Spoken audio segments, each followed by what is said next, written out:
من فيض مولانا الغفور قرآن رب العالمين جاء لنا نبراس نور فيه السعادة واليقين أسمى المعاني في السطور نسمو بها دنيا ودين نلقى الشفاعة في النشور بدلائل النور المبين في حفظه تحلو الأمور ما خاب من يرجو المعين نلقى الشفاعة في النشور بدلائل النور المبين بدلائل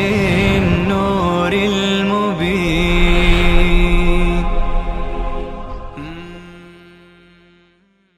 الشيطان الرجيم. بسم الله الرحمن الرحيم. الذين آتيناهم الكتاب يتلونه حق تلاوته أولئك يؤمنون به ومن يكفر به فأولئك هم الخاسرون. صدق الله العظيم. اللهم صل على سيدنا محمد. بعد از اینکه الله عزوجل زجر و توبیخ‌هایی بر یهود و نصارا بیان فرمود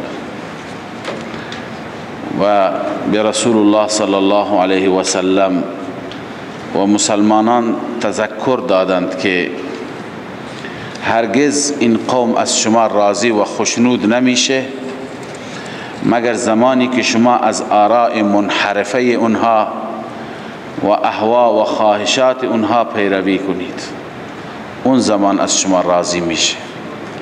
بنابراین مواظب باشید که ذره ای تمایل به اونها نشان ندهید، ذره ای به اون سمت و سو نروید و اگر این کار را کردید خدا هم شما را رها میکند. ما لک من دون الله من ولی ولا نصیر. اکنون دلیل نقلی از اهل کتاب، از علماء اهل کتابی که اونها به صداقت و حقانیت این قرآن پی بردند. الله تعالی می فرماید الذین یتلون الکتاب الذین آتیناهم الکتاب یتلونه حق تلاوته. کسانی که ما به اونها کتاب دادیم اونها کتاب را تلاوت می کنند حق تلاوت. ببین تلاوت دو نوع هست، یکی اونه که تلاوتی باشد که حق تلاوت در اونجا رعایت بشه و یکی هست که حق تلاوت ادا نمیشه. حق تلاوت را خدمت شما عرض می کنم. اما این افرادی که خداوند عزوجل اونها را تعریف می کند و ستایش می فرماید و دلیل از اونها نقل می کند، این افراد کیه هستند؟ اونچه که مفسرین می فرمایند اینها افرادی هستند از علماء یهود که به رسول الله صلی الله علیه و سلم ایمان آوردند.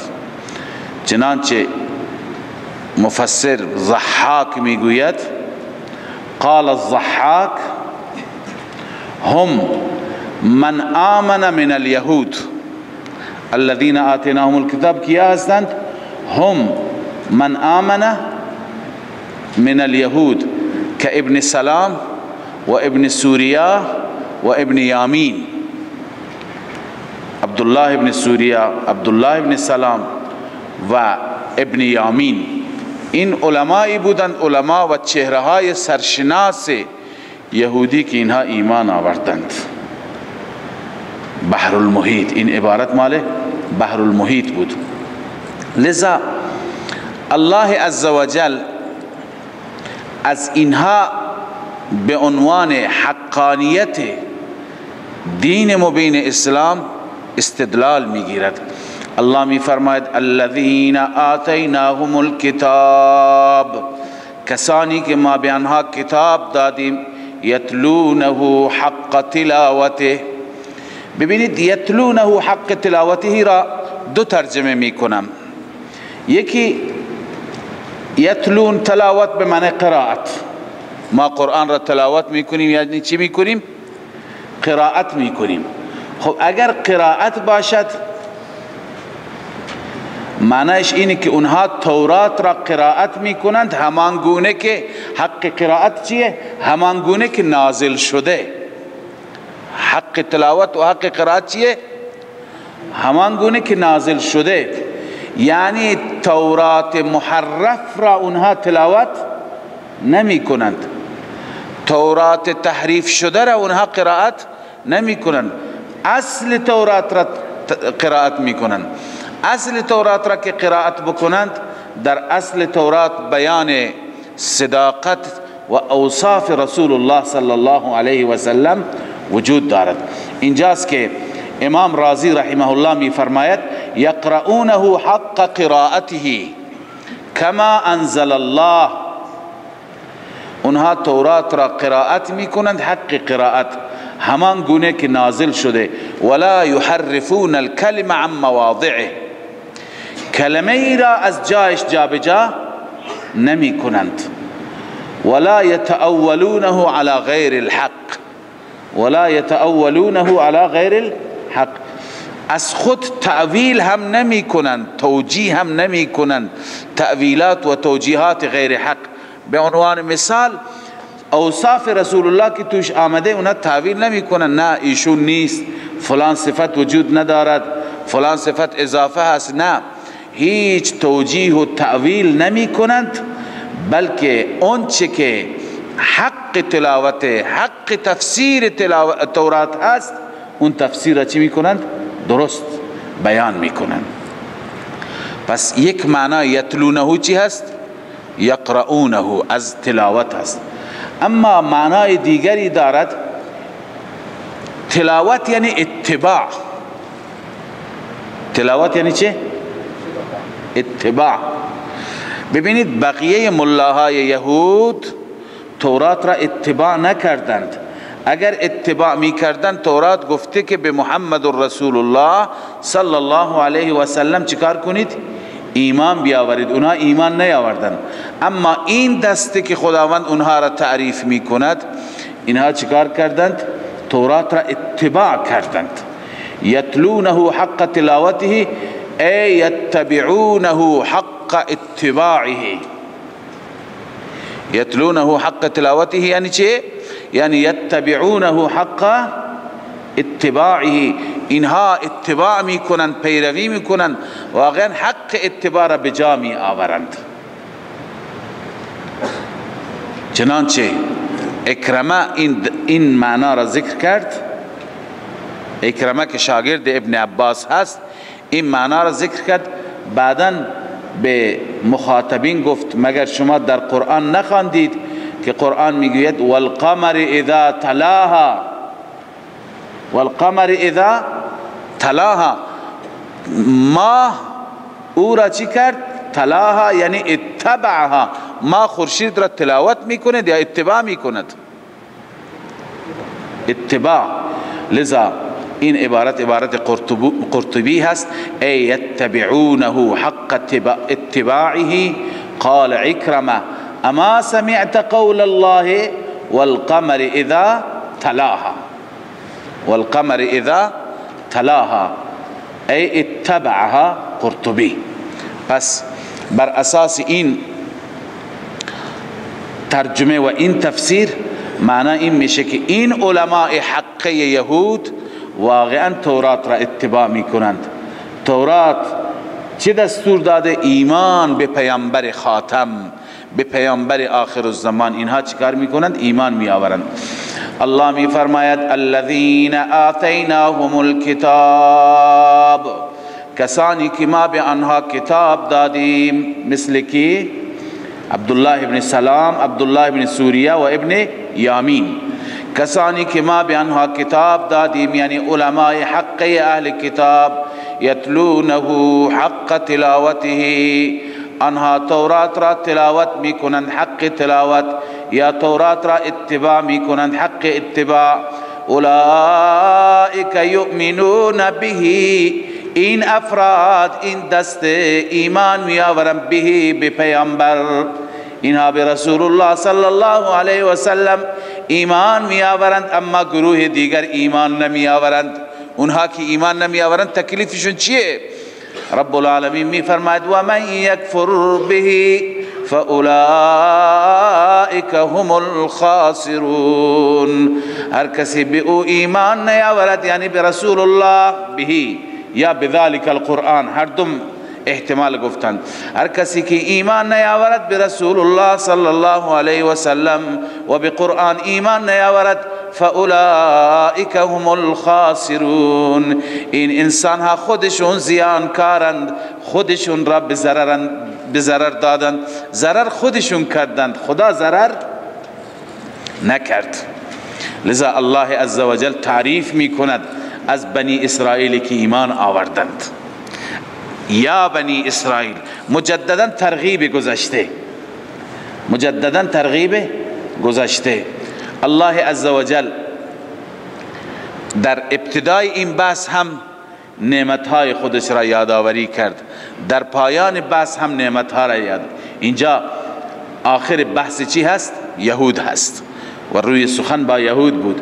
ببینید این همه نعمت خدا به شما کرد، نعمت خدا به پدران شما عنایت فرمود، به آبا و اجداد شما، از چه مهلکه هایی، از چه سختی هایی، از چه جور و ظلمی که فرعون نسبت به شما روا داشت، شما را خدا آزاد کرد، نجات داد و چه ملکی به شما داد، ملک داد، پادشاهی داد، نبوت داد، پدران شما همه انبیا. آیا این همه احسان رب العالمین با شما دارد؟ نمی طلبد که شما هم در مقابل رب تسلیم بشید، شما شرک نکنید، توحید را قبول کنید، پیامبر او و فرستاده او را قبول کنید، ایمان بیاورید. لذا الانسان عبید الاحسان. وقتی که به انسان یادآوری کنی که من این همه خوبی به تو کردم، الان حرف من گوش کن، انسان در مقابل احسان دست میبندد. لذا این احسان میطلبد که شما یهود دست ببندید، تسلیم دعوت رب العالمین بشید، اما یهود نمک به حرام تسلیم نشدند. الله می فرماید یا بنی اسرائیل، ای فرزندان یعقوب، ای بنی اسرائیل، اذکروا نعمتی التي انعمت علیکم، یاد کنید شما نعمتهای من را. بنویسید مادی و معنوی. تنها نعمت مادی خدا نداد، تنها پادشاهی و ملک خدا نداد، خدا نبوت داد، دین داد، ایمان داد، توحید داد. اذکروا نعمتی التي انعمت علیکم، یاد کنی نعمتهای مرا، آن نعمتهایی که من انعام کردم بر شما، به شما عنایت کردم. و دیگه این نعمت به علاوه اون نعمتها، و انی فضلتکم علی العالمین، و این که من رب العالمین شما را فضیلت دادم بر همه عالمیان. عالمیان کدوم عالمیان؟ عالمی زمانهم، بر عالمین زمان خودشان. اونها بر امت رسول الله فضیلتی ندارند. کنتم خیر امه، امت رسول الله چی هست؟ بهترین امت است. پس بر عالمین زمان خودتون شما را فضیلت دادم. واتقوا یوما لا تجزی، خداوند نفی می کند طرق نجات دنیا را. قبلا هم این را تفسیر کردم، عرض کردم. در دنیا چه صورتهایی هست برای نجات؟ یا پارتی هست، یا رشوه هست، یا سفارش و شفاعت هست، یا حزب و گروه و قوم انسان است. یا پارتی انسان را نجات میده، یا اینکه انسان رشوه میده، یا اینکه کسی مقام بالاتری میاد شفاعت میکنه میگه این را نجات بده، این را اعدام نکن، این را آزاد کن. یا اینکه کسی را زندان میکنند، طرفدارانش چیکار میکنند؟ جنگ میکنند، سلاح به دست میگیرند، تو خیابون ها میریزند تا اینکه اون انسان را چیکار میکنند؟ دولت ها آزاد میکنند. میترسند از مردم، از قیام عمومی میترسند. الله میفرماید این راههای نجات که در دنیا برای یک انسان گرفتار پیش می آید، این راههای نجات پیش ما نیست. اونجا پارتی نیست، اونجا رشوه نیست، اونجا سفارش و شفاعت قهری وجود ندارد. واتقوا یوما، الله می فرماید بترسی شما از روزی که لا تجزی نفس عن نفس شیئا، دفع نمی کند، دور نمی کند هیچ نفسی از نفس دیگر چیزی را. یعنی هیچ انسانی نمی تواند پارتی انسان دیگری قرار بگیرد. ولا یقبل منها عدل، طریق دوم رشوه. الله می فرماید ولا یقبل منها عدل، پذیرفته نمیشه از آن نفس کافره از آن نفس پذیرفته نمیشه، عدل رشوه پذیرفته نمیشه. سوم شفاعت قهری، ولا تنفعها شفاعت، و نفع نمیدهد به هیچ انسانی شفاعتی، چنان شفاعتی که بیاد او را قهرن و اجبارا نجات بده. و نفی طریق چهارم، ولا هم ینصرون، و آنها حزبی دارند، گروهی دارند، قومی دارند که یاری بشوند. کسانی بیان اونها را یاری بکنند، کسانی بیان برای اونها ببندند، چنین چیزی وجود ندارد.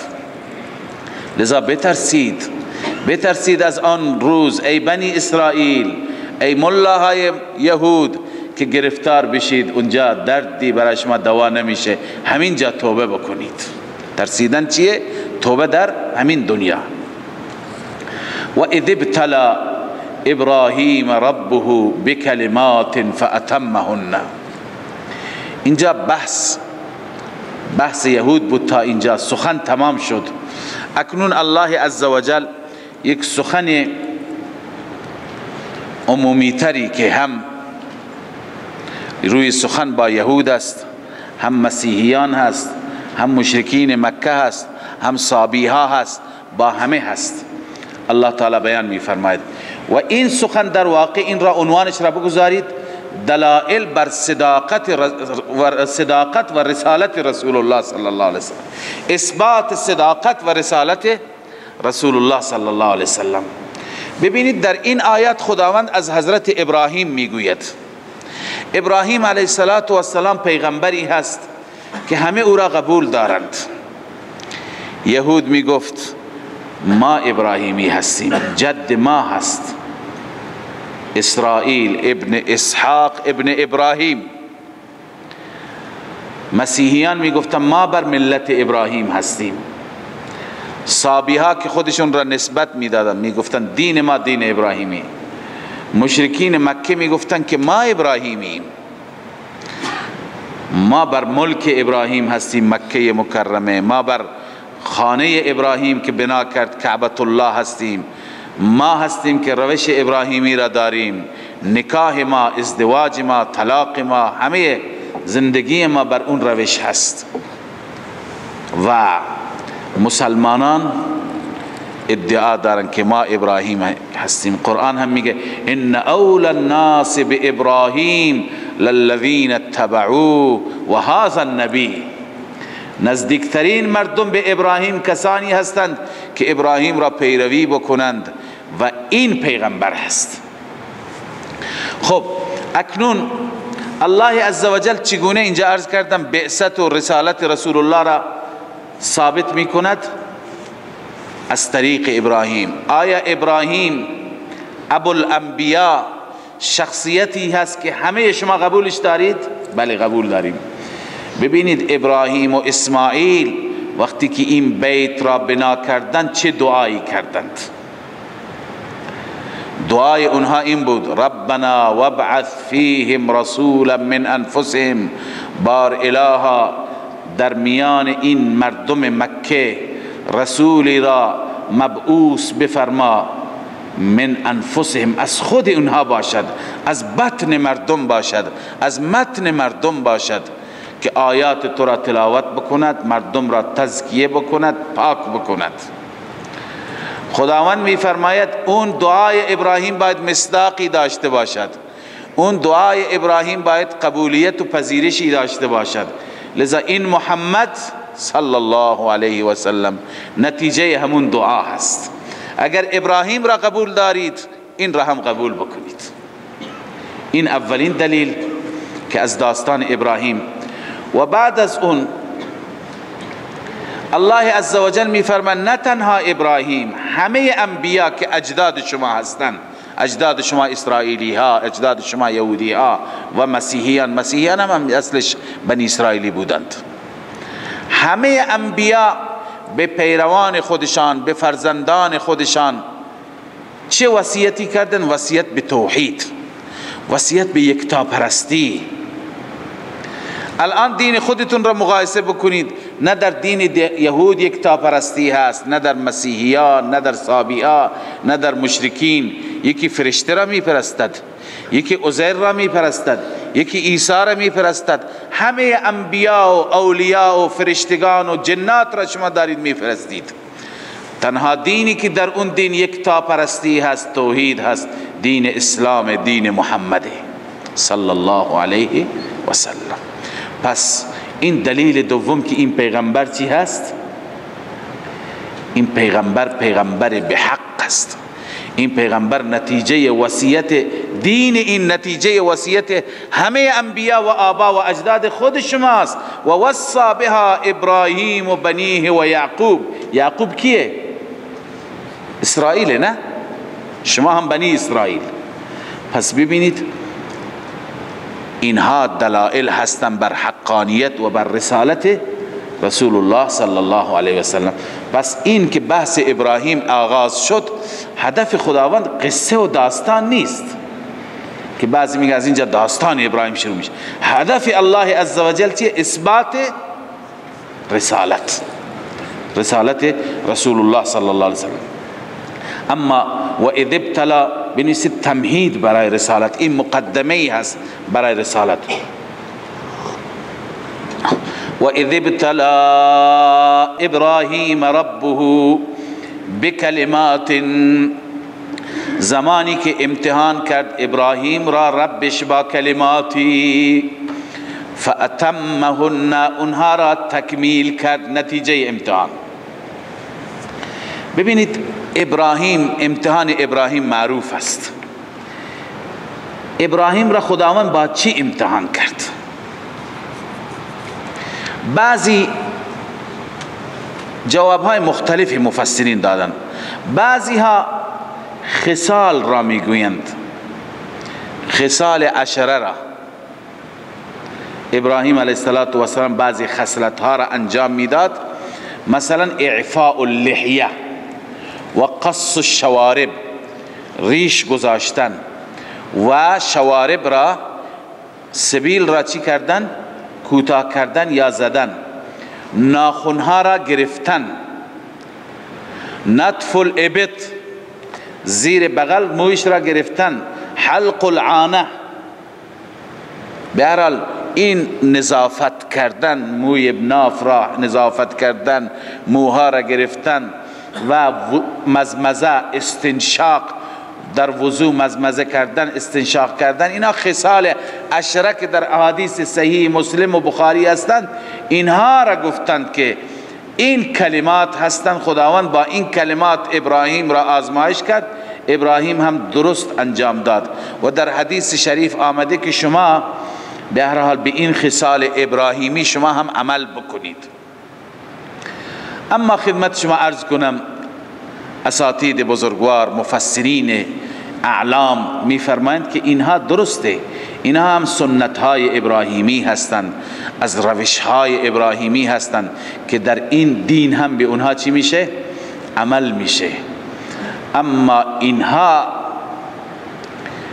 اینها نمیتوانند ابتلایی که خداوند در قرآن با چه آب و تابی از این ابتلا تعریف میکند، ابتلا، در این ابتلا ما هم موفقیم، ما هم کامیابیم، ما هم ریش میگذاریم، ما هم سبیل میزنیم، ما هم ناخن میزنیم، ما هم نظافت ها را انجام میدیم، مزمزه، استنشاق، وضو، فرق رأس، سر را از وسط، موها را 2 قسمت کردن، اینا همه خصال هستند. ولی نه، اون چه که علما محققین میگن، اون چه که ابتلاعات ابراهیم هستند، خداوند ابراهیم را در مال ابتلا کرد، در جان ابتلا کرد، در اولاد ابتلا کرد. در مال، جان، اولاد، فرزند. مالش را تقدیم کرد. وقتی که فرشته آمد، تمام دار و مدار ابراهیم همون 1 گوساله بود، دیگه چیزی نداشت.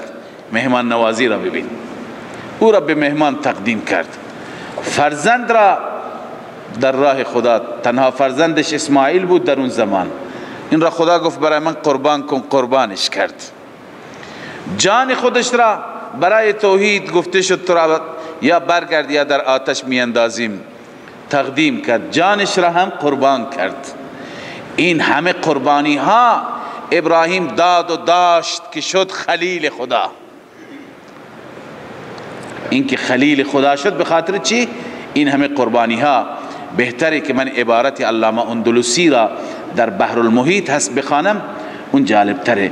میگه العاشر، اقوال زیاد نوشته، اما قول دوم، قول دهم، هی مبتلاه، ابتلا ابراهیم چی بود؟ هی مبتلاه به فی ماله و ولده و نفسه، اینکه خدا او را ابتلا کرد در چی؟ فی ماله و ولده و نفسه. ابراهیم را امتحان مالی کرد، امتحان در ولدش، امتحان در نفسش.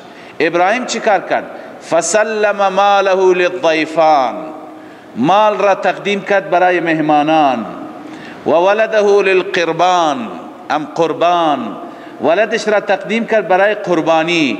و نفسه للنیران، و نفس جان خودش را برای آتش.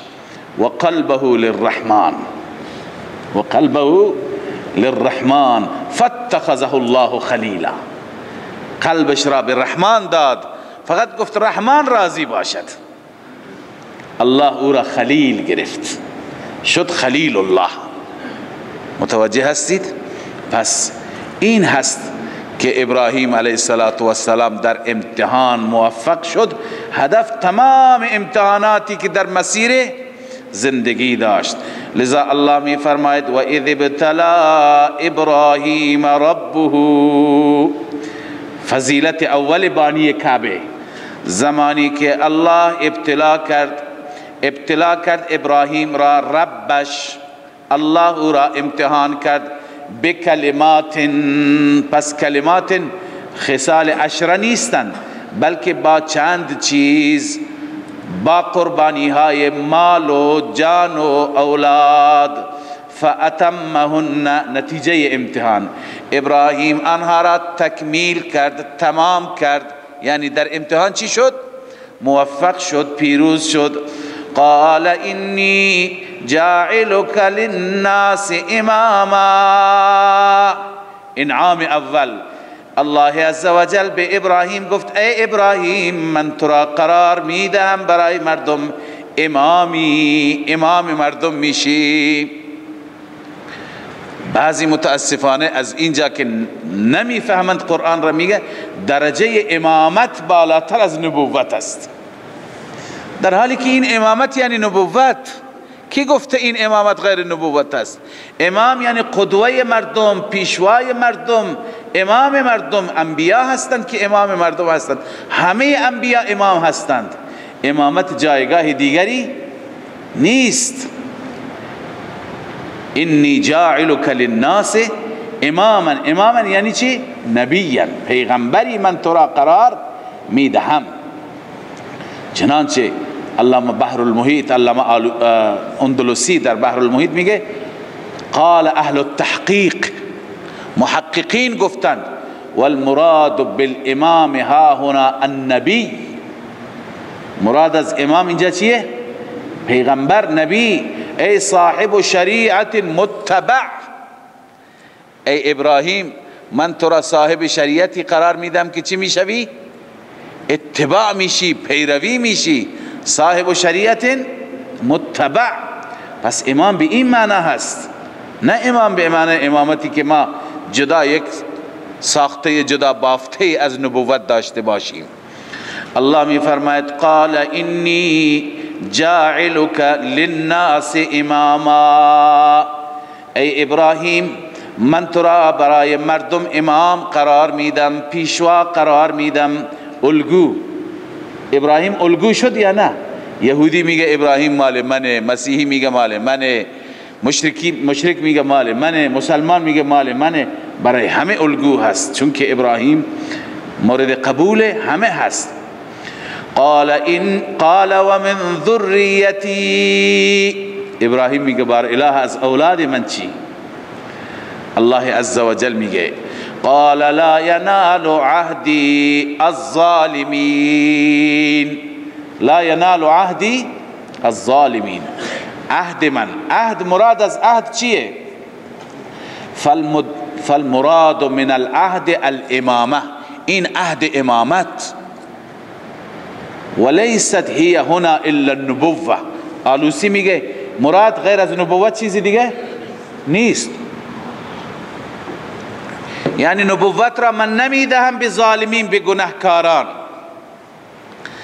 عنایت بفرمایید، ما یکی از عقایدمان عصمت انبیا هست.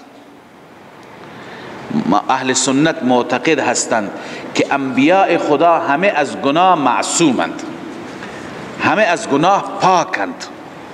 بلکه عقیده صحیح اینه که اونها نه قبل از نبوت گناه میکنند نه بعد از نبوت گناه میکنند. هیچ وقت از انبیا گناه صادر نمیشه، قبل از نبوت حتی هم.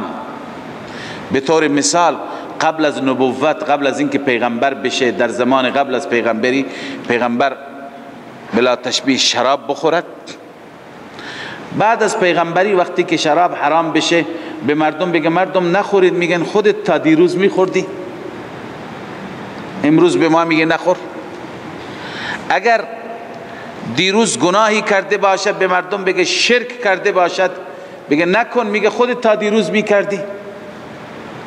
فلان عمل را نکن. لذا به این خاطر که دامن انبیا پاک باشد، خداوند افرادی را برای نبوت برمیگزیند که قبل از نبوت هم اونها چی؟ گناهی مرتکب نشده باشند، که یک وقتی مردم ایراد نگیرند. شما ببینید در تمام قرآن در هیچ جای نمیتوانید اشکالی و ایرادی از مردم بیاورید که بگویند قبل از نبوت شما اینطور بودید الان اینطور شدی برای ما.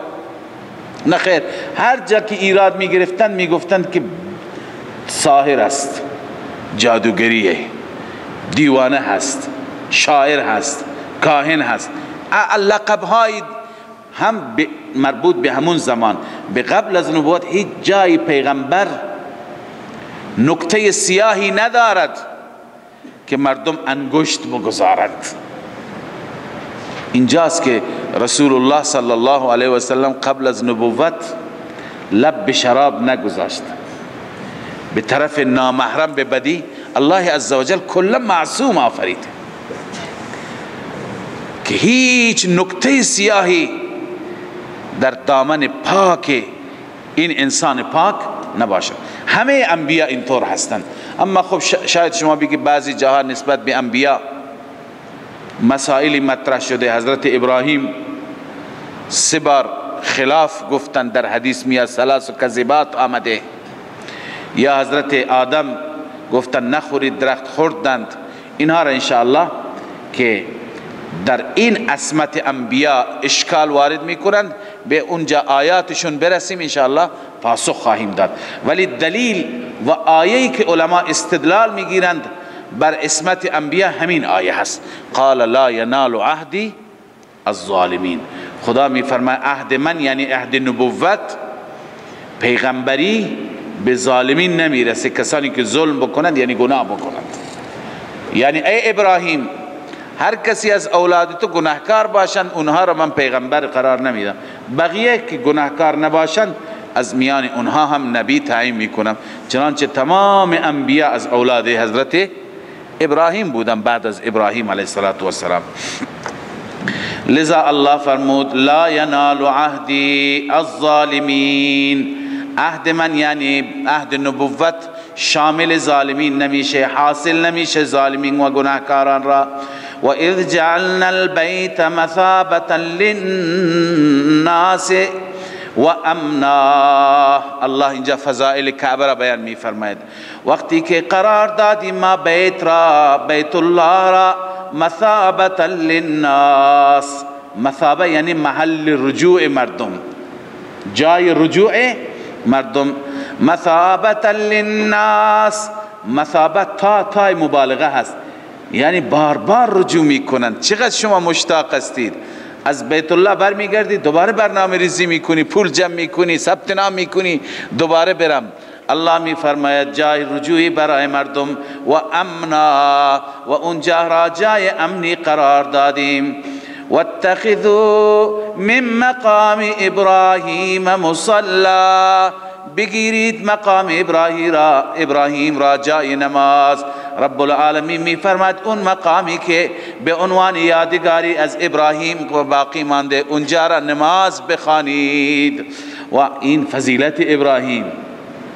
و عهدنا الى ابراهیم و اسماعیل. و عهدنا، عهد وقتی که متعدی باشه با اله به معنی توصیه و امر هست. به معنی چی هست؟ توصیه و امر. عهدنا معنی چی آقای بیدل؟ وصینا، امرنا. متوجه شدید؟ و عهدنا ای وصینا، امر کردیم. و عهدنا الی ابراهیم، ما وصیت کردیم ابراهیم را، ما دستور دادیم ابراهیم را و اسماعیل را ان طهرا، اینکه پاک بکنید بیت من را للطائفین والعاکفین. طهرا پایینش بنویسید ظاهرا و باطنا، بیت من را ظاهرا و باطنا پاک بکنید. للطائفین، برای آفاقی ها، طائفین میگویند کسانی که خارج از مکه میآیند. والعاکفین، برای اهل مکه، برای باشندگان مکه. یعنی اینها این بیت پاک بشه ظاهرا و باطنا. پاکی ظاهری مشخص نظافت، پاکی باطنی از شرک، از بت پرستی، از غیر الله پرستی پاک بشه. والرکع السجود، برای رکوع کنندگان و برای سجده کنندگان پاک باشد. الله عزوجل اینجا مناجات ابراهیم را و دعای ابراهیم را که آخر این دعا رسالت رسول الله را اثبات می کند اون را یاد می کند. الله می فرماید یاد کن و اذ قال ابراهیم رب اجعل هذا بلدا، دعای اول زمانی که گفت ابراهیم علیه السلام بار اله پروردگارا قرار بده این شهر را بلدا امنا، شهر امنی قرار بده، شهری که امنیت باشد، اینجا شلوغ نباشد، اینجا ناامنی نباشد. امنا آمنا مثل تامر هست، تامر یعنی ذات تمر، ذات تمر. لابن یعنی چه؟ زالبن، کسی که شیر دارد بهش میگه لابن، کسی که خرما داره بهش میگه تامر، یعنی چی دارد؟ خرما دارد. این آمنن یعنی زا امنن، آمنن زا امنن. پروردگارا این شهر را شهر امنی بگردان. ورزق اهله من الثمرات، دعای دوم پروردگارا رزق بده اهل این را، اهل مکه را، من الثمرات از انواع میوه ها. وادی لم یزرع هست، اینجا آبی نیست، اینجا زمینی برای کشت و کشاورزی نیست، ولی خدایا به اینها انواع میوه ها بده. تمام میوه های دنیا را میبینی در مکه مکرمه وجود دارد. من آمن منهم بالله والیوم الآخر. ابراهیم علیه السلام از یک تذکری که قبلا خدا بهش داده درس گرفته. قبلا برای پدرش دعا کرد، خداوند فرمود نه، شما اجازه ندارید که برای کسی که مشرک هست دعا بکنید. بعد از اون ابراهیم علیه السلام وقتی که متوجه شد که پدر بر شرک مرده دیگه دعا نکرد. لذا ابراهیم تصورش این بود که هر دعایی را فقط برای مؤمن بکنیم. لذا گفت خدای هر کسی که از اهل مکه ایمان به خدا و روز آخرت دارد به اونها رزق بده. به اونها چی بده؟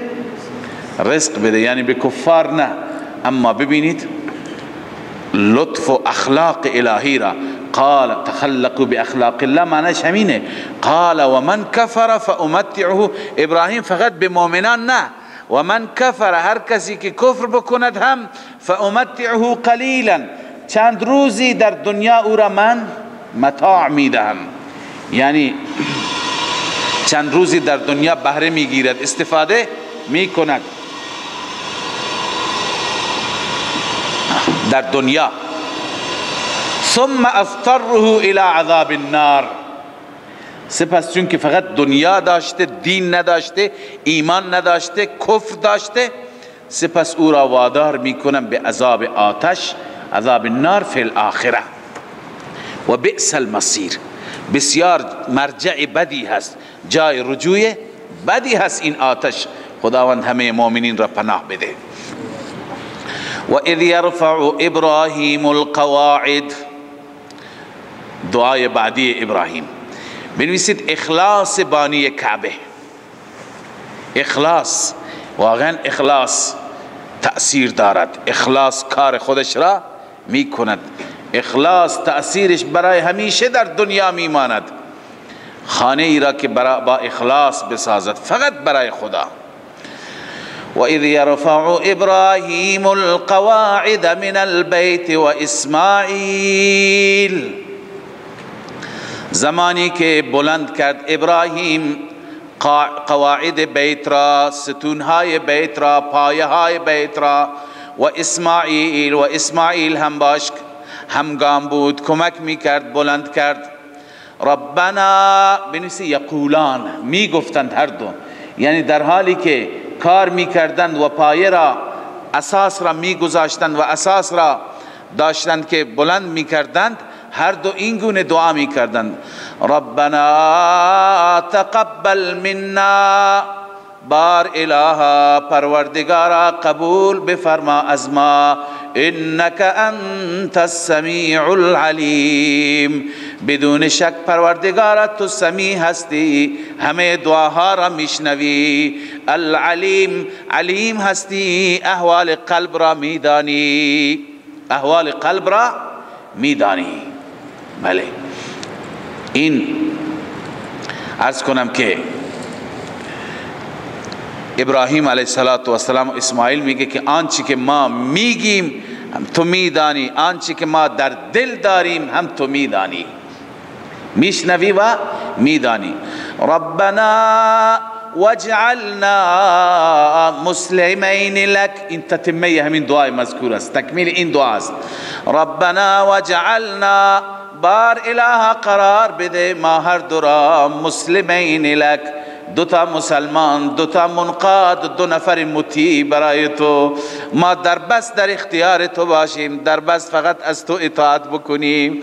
و من ذریتنا امتا مسلمتا لک، پروردگارا از اولاد ما قرار بده امتی که مسلمتا لک، تسلیم بشه در مقابل تو، منقاد و مطیع دستور تو باشد. الله میفرماید اونها این دعا را کردند و همچنین ارنا مناسکنا، به ما نشان بده مناسک را، یعنی احکام حج را. ارنا یعنی علمنا، ارائه به معنی تعلیم هست. پروردگارم به ما آموزش بده، به ما یاد بده قواعد حج را، احکام حج را. و تب علینا، بر ما رجوع کن.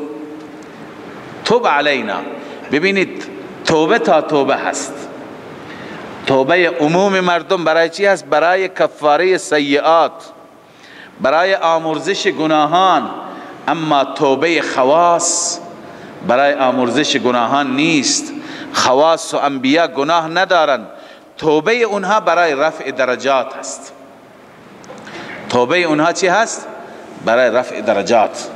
آلوسی میگه و توبت خواص الخواص لرفع الدرجات والترقی في المقامات. و توبت خواص الخواص لرفع الدرجات والترقی في المقامات، در مقامات مختلف ترقی و پیشرفت کردن، مقامات اخروی. پروردگار و توب علینا یعنی درجات ما را بیفزا. انک انت التواب الرحیم، بدون شک تو تواب هستی، توبه پذیر هستی، الرحیم مهربان هستی. این دعای دوم بود. و دعای سوم ببینید از این دعا رسالت رسول الله صلی الله علیه و سلم چی میشه؟ اثبات میشه. الله می فرماید ربنا وابعث فیهم رسولا، پروردگارا مبعوث بگردان، تعیین بفرما، فیهم رسولا در میان این اهل مکه، رسولا پیامبری که منهم از خودشان باشد، از جای دیگه نیاد، از خودشان باشد. از اینجا بشریت رسول هم ثابت میشه، از خودشان باشد، بشر باشد. یتلو علیهم آیاتک، فریضه رسول، آیات تو را بر اینها تلاوت بکند، قرائت بکند. و یعلمهم الکتاب، و کتاب را برای به اینها تعلیم بدهد، دستورات خدا را تعلیم بدهد. والحکمه، و حکمت را، حکمت تفسیر همون کتاب هست، فهم کتاب. قال قتاده الحکمة السنة و بیان النبی الشرائع.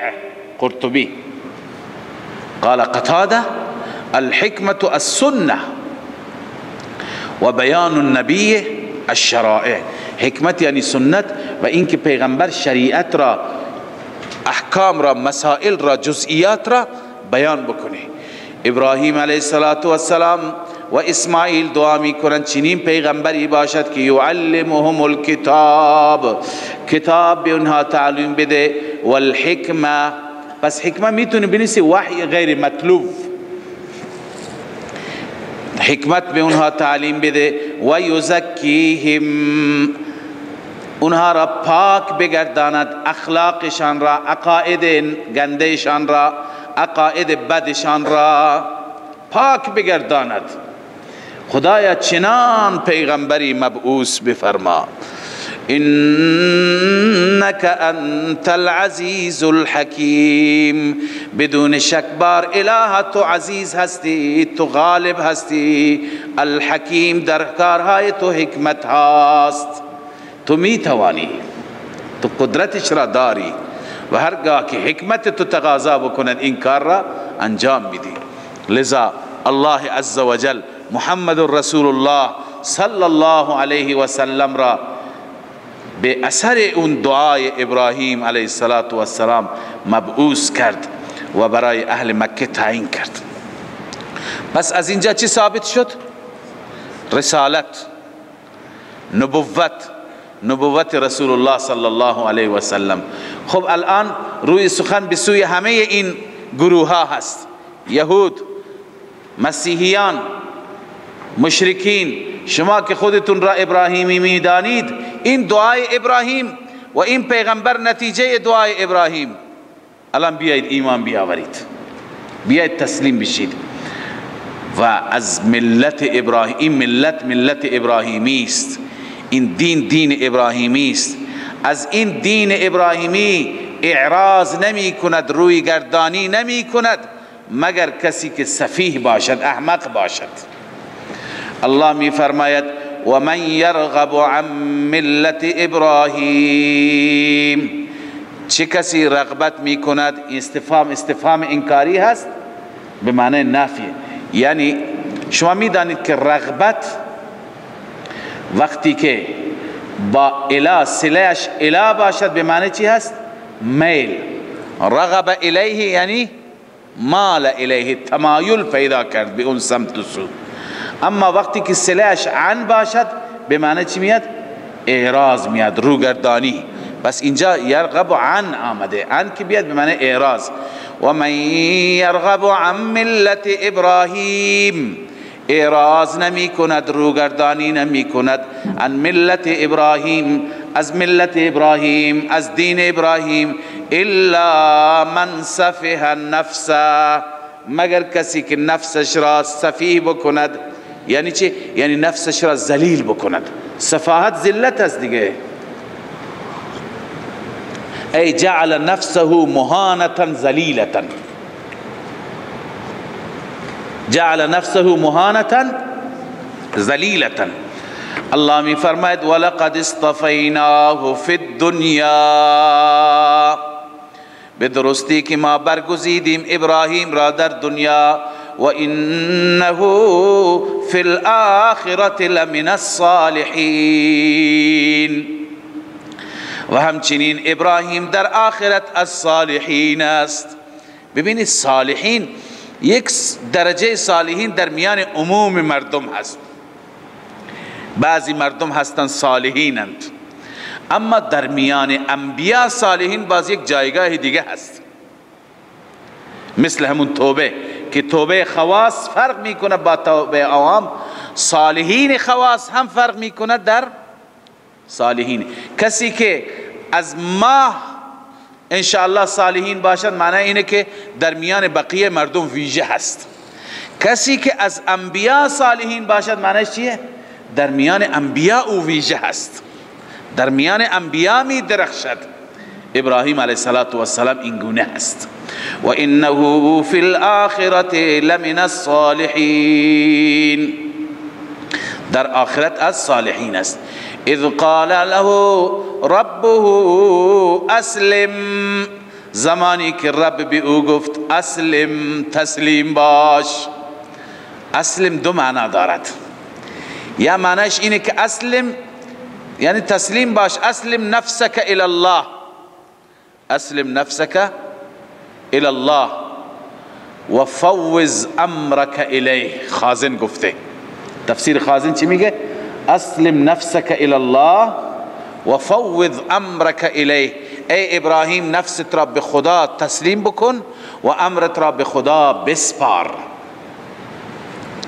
یک معنی اینه. یک معنی دیگر اسلم به معنی اخلص، مخلص باش، هر کار را برای خدا انجام بده. معنی دوم اسلم به معنی چی؟ اخلص. تفسیر خازن بازم میگه اخلص دینک و عبادتک لله واجعلها سلیمه. اخلص دینک و عبادتک لله، دین و عبادتت را خالصا برای خدا قرار بده. واجعلها سلیمه یعنی سالم بگردان اونها را ناپاک با عبادت غیر نگردان. لذا اذ قال له ربه اسلم، چگونه خدا او را برگزید؟ وقت استفا میتونی بنویسید، زمان استفا. چه زمانی او را خدا برگزید، مصطفیش کرد؟ اذ قال له ربه اسلم، زمانی که او را پروردگار گفت تسلیم باش، خودت را به خدا بسپار، یا اینکه همه کارهایت را با اخلاص انجام بده. قال اسلمت لرب العالمین، من تسلیم شدم در مقابل رب العالمین، هرچی که مولای من بگوید. و بعد ابراهیم تنها برای خودش این را نداشت، برای اولادش هم همین وصیت را کرد. عرض کردم دلیل دوم صداقت رسول الله چیه؟ اینه که ببینید همه پدران شما از ابراهیم گرفته تا اسحاق تا اسماعیل تا یعقوب همه وصیت کردن به توحید، به یکتا پرستی. پس ببینید دین شما یهود یک پرستی را ثابت می کند یا دین اسلام؟ در مسیحیت یکتا پرستی است یا در اسلام؟ در دین مشرکین مکه یکتا پرستی است یا در دین اسلام؟ به این نتیجه می رسیم در دین اسلام. پس نتیجه اینه که این پیغمبر به حق است. اکنون وصیت را گوش کنیم. و وصا بها ابراهیم و بنیه و یعقوب، وصیت کرد به همین اسلام ابراهیم فرزندان خودش را و یعقوب وصیت کرد یا بنی ان الله اصطفى لكم الدین، ای فرزندان من به درستی که الله برگزید برای شما دین را. ببینید عزیزان، یک نکته هم از اینجا بگیرید که با ارزشترین سرمایه برای فرزندان ما چی هست؟ آموزش دین، توحید و اخلاق. سرمایه مادی نیست، سرمایه دنیا نیست، اونا هم نعمت خدا هستند، اما اولا انسان باید به فکر این سرمایه باشد. هم و غم چی باشد؟ دیندار ماندن فرزندان. فردا میمیریم، طوری برنامه ریزی بکنیم که فرزندان ما دیندار بمانند، دیندار باشند، با خدا باشند. این سنت ابراهیمی است و نه تنها سنت ابراهیمی بلکه سنت همه انبیا. اونها حتی در لحظات موت نمی گفتند که فلان گوسفندان مال فلانی، فلان منزل مال فلانی، فلان، بلکه در لحظات موت هم اونها به فکر دین بودن. وصیتشون چی بود؟ دین بود. لذا باید از قرآن بگیریم که برای فرزندانمون اگر میخوایم چیز با ارزش بگذاریم، دین و ایمان و تقوا را بگذاریم، توحید و یکتاپرستی را بگذاریم. لذا طوری برنامه ریزی بکنیم هم برای آموزششان هم برای بعد از حیات خود ما. الله می فرماید و وصى بها ابراهیم و بنیه و یعقوب، ابراهیم فرزندانش را به همین چیز وصیت کرد و همچنین یعقوب. یا بنی ان الله اصطفى، ای فرزندان من به درستی که الله برگزیده برای شما دین را، فلا تموتن الا وانتم مسلمون، ببینید که نمیرید مگر مسلمان بمیرید، یکتاپرست بمیرید، موحد بمیرید. ام کنتم شهداء اذ حضر یعقوب الموت، یهودیت چی میگفتن؟ میگفتن نخیر، یعقوب فرزندان خودش را به یهودیت وصیت کرد. به چی؟ یهودیت وصیت کرد، در حالی که یهودیت بعد از یعقوب درست شد. یهودیت، دین یهودیت بعد از یعقوب، حضرت موسی از اولاد یعقوب هست، چند نسل بعد. الله تعالی میپرسد ام کنتم شهدا، مگه شما حاضر بودید؟ شما اونجا تشریف داشتید که حضرت یعقوب به دین و یهودیت وصیت کرد؟ لذا این جواب سؤال اونهاست. لما قال اليهود للنبي صلی الله علیه و سلم، زمانی که یهود به رسول الله گفت الست تعلم ان یعقوب، آیا تو نمیدانی زمان که به درستی یعقوب لما مات، وقتی که فوت کرد، وصى بنیه بالیهودیه، فرزندان خودش را وصیت کرد به چی؟ یهودیت. جلالین، وصى بنیه بالیهودیت، فرزندان خودش را وصیت کرد به یهودیت. الله می فرماید ام کنتم شهدا، آیا شما حضور داشتید اذ حضر یعقوب الموت، وقتی که حاضر شد یعقوب را موت، یعنی اسباب موت، مریضی موت. اذ قال لبنیه ما تعبدون من بعدی، این وصیت یعقوب، این مکالمه یعقوب و گفتگوی یعقوب با فرزندان. اذ قال لبنیه، زمانی که گفت یعقوب برای فرزندانش ما تعبدون من بعدی، ای فرزندان شما چرا عبادت میکنید؟ من بعدی یعنی بعد موتی. قالوا نعبد الهک، فرزندان گفتن بالاتفاق، همه گفتن نعبد الهک، ما پرستش میکنیم معبود تو را، و اله آبائک، و همچنین معبود پدران تو را، معبود ابراهیم را، معبود اسماعیل را، معبود اسحاق را. الهک مبدل منه هست، الها واحدا بدل هست. الها یعنی کدوم اله، کدوم خدا؟ خدای یگانه. الها واحدا، خدای یگانه را. و نحن له مسلمون، ما تسلیم او هستیم، ما منقاد و مطیع او هستیم. او را تسلیم در مقابل او هستیم. در چی؟ بنویسید فی العقیدة والعمل، در عقیده و عمل ما تسلیم او هستیم. الله عزوجل میفرماد پدران شما به این چیز وصیت کردند. خب پدران ما بودند، پدران ما بودند، آیا پدری اونها، نبوت اونها، صالح بودن اونها به ما نفعی نمیرساند؟ الله میفرماید جواب این شبهه تلک امت قد خلت، این یک امتی بود که گذشت. این انبیا بود، اینها انبیا بودند، صالحین بودند، گذشتند. لها ما کسبت، برای آنهاست آنچه که کسب میکنند از عمل، من العمل. ولکم ما کسبتم، برای شماست آنچه که شما کسب میکنید از عمل. ولا تسألون عما كانوا يعملون، شما سوال نمیشوید از عمل کردی اونها، از اعمال اونها شما را نمیپرسن، شما را از عمل خودتون میپرسن شما چه کردید. الله عزوجل اکنون زجر بیان میفرماید بر یهود، بر نصارا، با وجود این دلائل که ابراهیم، اسحاق، یعقوب همه توصیت به یکتاپرستی کردن، باز هم اینها به مردم میگن یهودی بشید. یهودی بشی یعنی مشرک، چون یهودیت شرک داشت. مسیحی بشی یعنی مشرک باش، چون که اونجا عیسی اله بود، مریم اله بود. الله میفرماید وقالوا كونوا هودا او نصارى تهتدوا، زجر با نقل قول. می گفتند یهودی باشید یا نصرانی باشید، تهتدو، هدایت میشید. چی میشید؟ هدایت میشید. جواب زجر قل چیه؟ جواب زجر قل بل ملت ابراهیم حنیفا.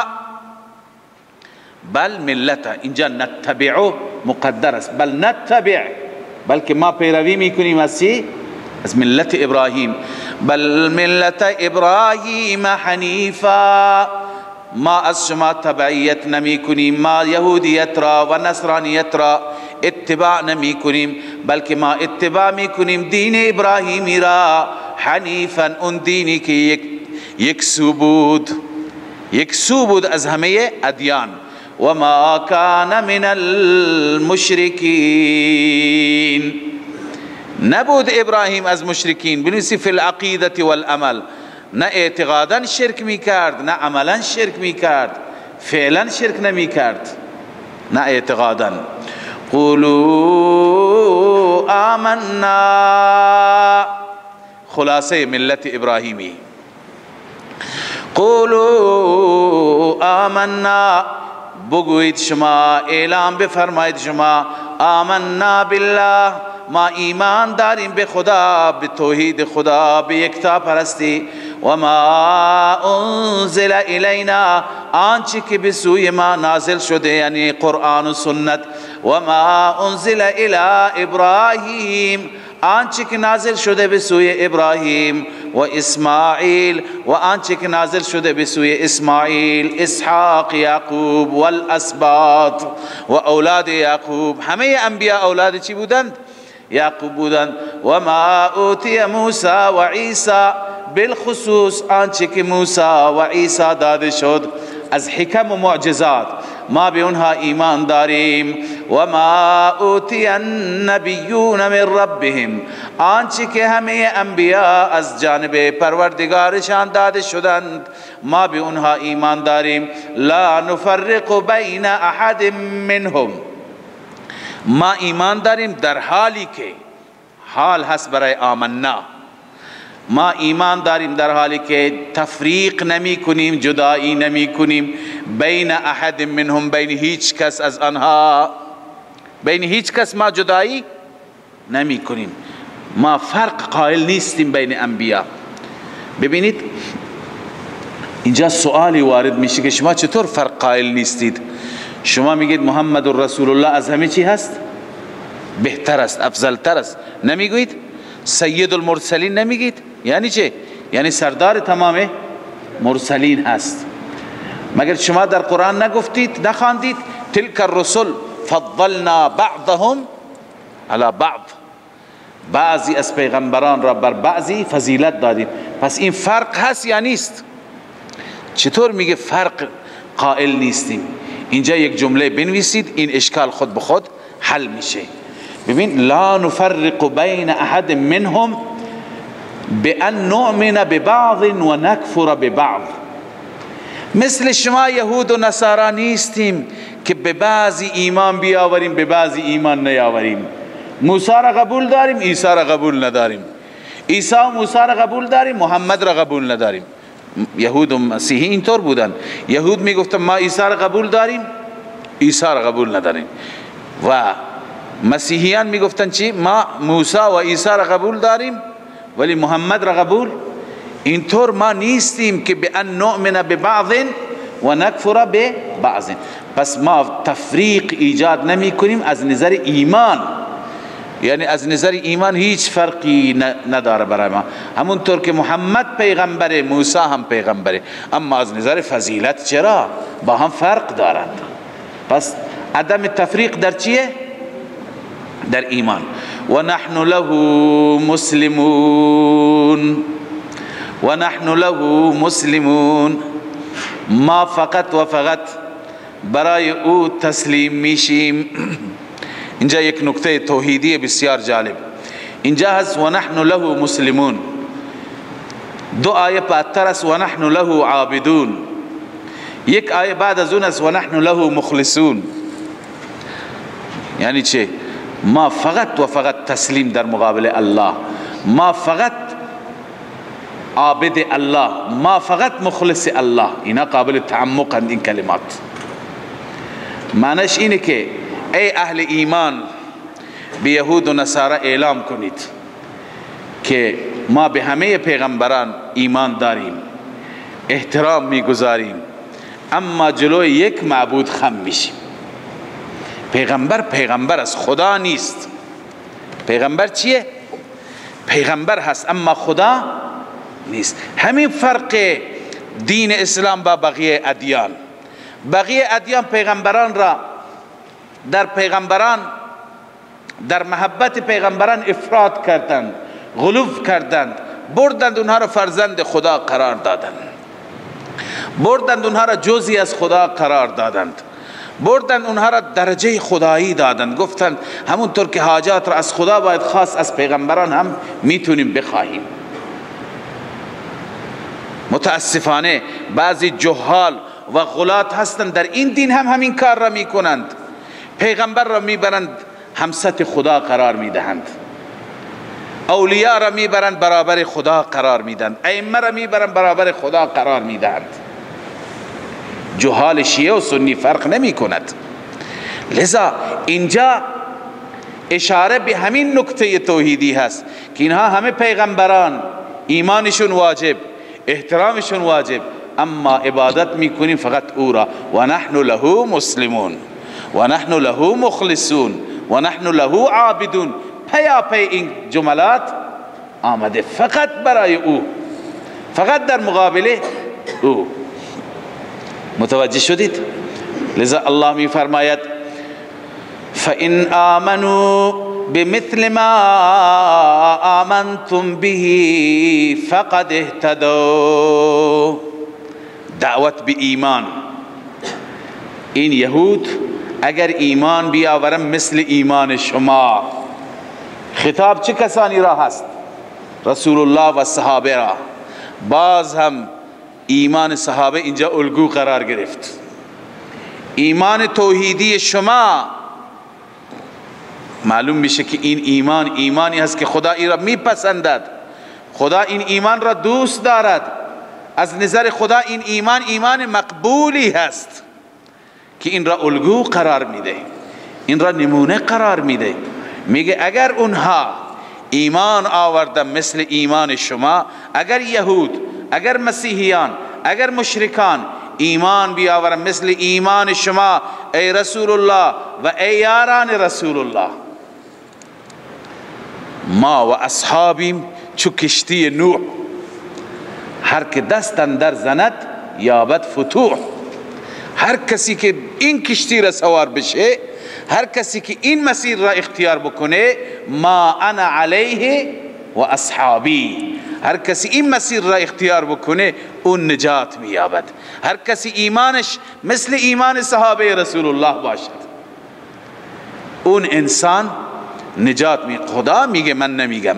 فَإِنْ آمَنُوا بِمِثْلِ مَا آمَنْتُمْ بِهِ فَقَدْ اهْتَدَوْا، اگر آنها ایمان بیاورند مثل آنچه که شما ایمان آوردید، فقد اهتدوا، به درستی که آنها بر هدایت آمدند، هدایت یافته شدند، راه هدایت را پیدا کردند. و ان تولوا، اگر آنها پشت بدهند، اعراض بکنند، راه شما را انتخاب نکنند، مسیر شما را انتخاب نکنند، فلا عجب، جای تعجب نیست. فانما هم فی شقاق، جز این نیست که آنها در شقاق هستند، در خلاف هستند. اونها دارن با شما مخالفت میکنن، خب مخالفت اونها به ما آسیبی نمیرساند، نه.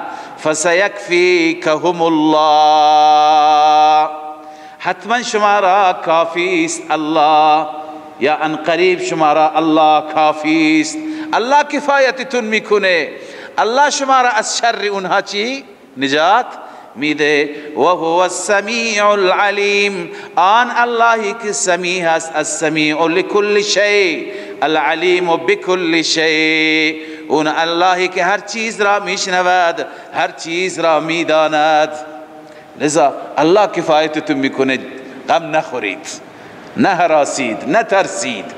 صبغت الله، بگویید ما رنگ خدایی را قبول کردیم. قولوا قبلنا صبغت الله، اصلش اینه. ببین یهودی ها برای یهودیت آرم و علامت خاصی داشتند، مسیحیان برای مسیحیت هم علامت خاصی داشتند. می گفتند هر وقتی که بچه‌ای تازه متولد می شد، این بچه را چیکار می کردند؟ یک رنگ مخصوص زردی بود، معمودیه می گفتند. این بچه را در اون رنگ رنگالود می کردند، می گفتند الان صار نصرانیه، الان نصرانی شد. هر یکی برای خود شعاری دارد. بچه‌ای که در اسلام پیدا میشه چیکار میکنیم؟ در گوش شهادتین میخوانیم، اذان میگوییم، اقامه میگوییم. بر خصال ابراهیمی که یکی از خصال ابراهیمی چی است؟ ختنه هست. لذا اینها آرم و شعارهای دین اسلام هستند. اونها شعارهایی برای خودشون داشتند، علائمی برای دین خودشون داشتند. الله می فرماید صبغت الله، شما بگوید ما رنگ شما را نمیخوایم، ما رنگ خدایی میخوایم. رنگ خدایی چیه؟ توحید هست، یکتا پرستی هست. و من احسن من الله صبغا، چه کسی بهتر هست، زیباتر است از الله از نظر رنگ؟ یعنی اون رنگی که الله بده، چه رنگی از او بهتر؟ که اون رنگ چیه؟ توحید. و نحن له عابدون، بنویسید بیان صبغت الله. بیان صبغت الله، رنگ خدایی چیه؟ اینه که ما فقط خدا را عبادت کنیم، موحد باشیم، یک تا پرست باشیم. و نحن له عابدون، ما فقط و فقط او را عبادت میکنیم، او را پرستش میکنیم، غیر او را پرستش نمی کنیم. قل اتحاجوننا فی الله، این زجر برای اهل کتاب. ای اهل کتاب، با وجود این همه دلایل هنوز با ما بحث میکنید؟ هنوز با ما جدل دارید؟ اتحاجوننا فی الله، آیا با ما بحث میکنید؟ فی الله تفسیر مدارک نوشته فی توحید الله، در توحید الهی، در حالی که و هو ربنا و ربکم، اون الله رب ماست و رب شماست. ولنا اعمالنا ولکم اعمالکم، برای ما اعمال ما، برای شما اعمال شما. و نحن له مخلصون، بار سوم آمد. اول و نحن له مسلمون، اینجا و نحن له عابدون، اینجا و نحن له مخلصون. ما فقط و فقط برای او مخلص هستیم، یعنی عبادتمون را خالص برای او قرار میدیم. لا لغیره، بنویسید لا لغیره. اخلاص چیه؟ قال سعید بن جبیر الاخلاص الا تشرك فی دینه. سعید بن جبیر اینه که میگه که اخلاص اینه که اولا کسی را شریک قرار ندهی در دینش. یعنی چه؟ در دین، در عبادت ها هیچ کسی را شریک خدا قرار ندی. نماز برای خدا، رکوع برای خدا، سجده برای خدا، طواف برای خدا، فریاد از خدا، نذر و نیاز و خیرات و صدقه برای رضای خدا، گوسفند میکشی برای رضای خدا. همه طاعات، عبادات، زبانی، جانی، مالی برای خدا باشد. و نحن له مخلصون معنیش اینه. و همچنین ولا ترائی احدا فی عمله، کسی را در عملش نشان ندی، که نشان بدی که من برای کسی دیگه عمل میکنم، برای غیر خدا نه، چنین نباشی. الله می فرماید و نحن له مخلصون، ما فقط و فقط مخلص او هستیم. ما عباداتمون را فقط برای او انجام میدهیم. خب ای معشر یهود، ای جماعت یهود، این بود وصیت ابراهیم، این بود وصیت فرزندان ابراهیم. اما با وجود این باز هم میگویید که ابراهیم یهودی بود و نصرانی بود. ام تقولون، زجر با نقل قول، ام تقولون به معنی بل تقولون. بنویسید یا معشر الیهود و النصارى، ای جماعت یهود و نصارا. ام تقولون، آیا شما میگویید، بلکه شما میگویید ان ابراهیم و اسماعیل، بدرستی که ابراهیم و اسماعیل و اسحاق و یعقوب و الاسباط و اولاد آنها کانوا هودا او نصارا، یهودی بودند یا نصرانی بودند، در حالی که و ان حدثت الیهودیت و النصرانیت الا بعدهم، یهودیت و نصرانیت بعد از اونها به وجود آمدند. شما میگی اونها یهودی بودند؟ قل اانتم اعلم ام الله، آیا شما عالم تر هستید یا خدا؟ شما بیشتر میدونید یا خدا؟ و من اظلم ممن کتم شهادتا عنده من الله، چه کسی ظالم تر از اون انسانی که کتمان کند شهادت را، گواهی را که نزد اون انسان هست، کتمان می کند من الله، از خدا. چه کسی ظالم تر؟ ببینید چه شهادتی، شهادت التوراة والانجیل على الانبیاء كانوا على التوحید والحنیفیه. تفسیر کبیر، تفسیر کبیر میگه این شهادت تورات و انجیل بر همه انبیاء این است. شهادت التوراة والانجیل على الانبیاء، بر انبیاء این است که کانوا على التوحید، همه این پیغمبران بر توحید خدا بودند، والحنیفیت، همه بر دین چی بودند؟ حنیفی بودند، یک تا پرست بودند، یک سو از ادیان دیگه بودند. پس شما میدونید که اینها همه یک تا پرست بودند، خدا پرست بودند، موحد بودند، باز هم میگه یهودی و نصرانی بودند.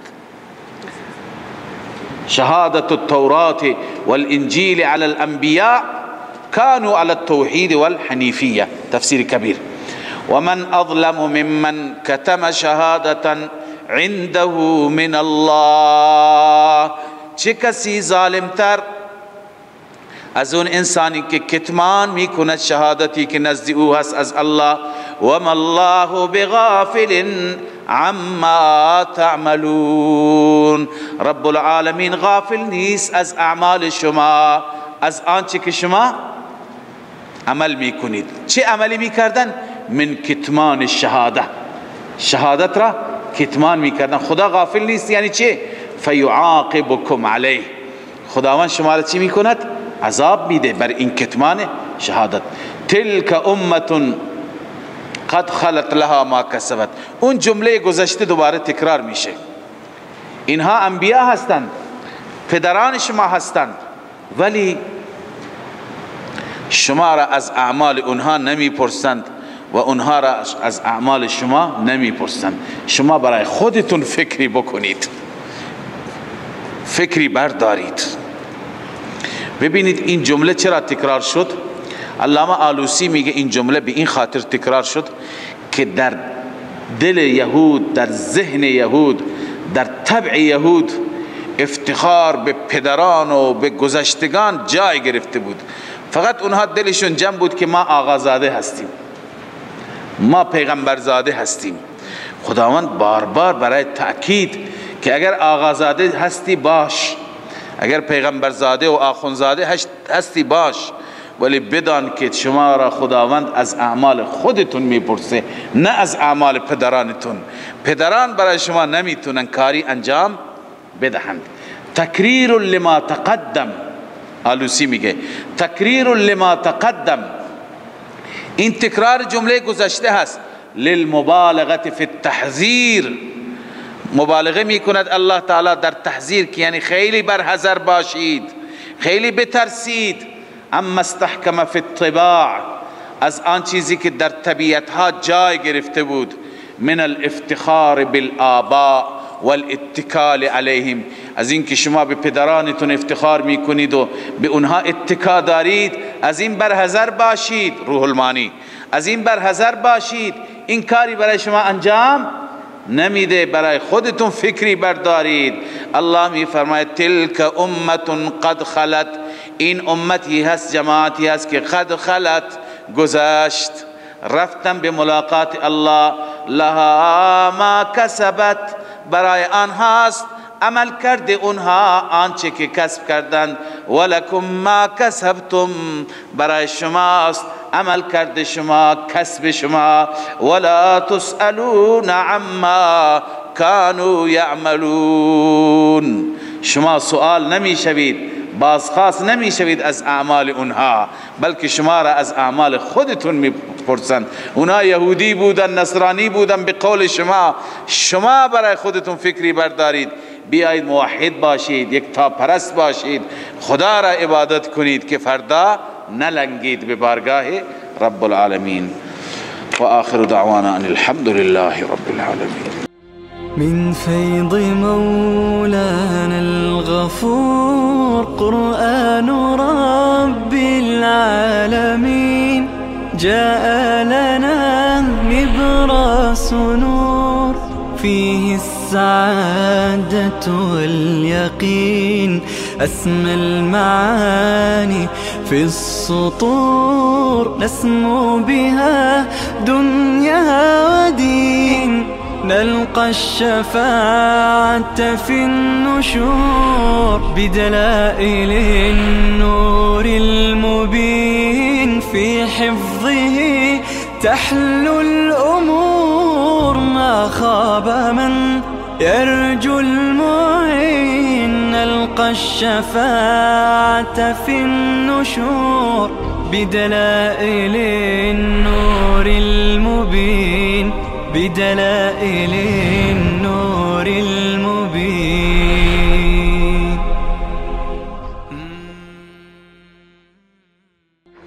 من فيض مولانا الغفور قرآن رب العالمين، جاء لنا نبراس نور فيه السعادة واليقين.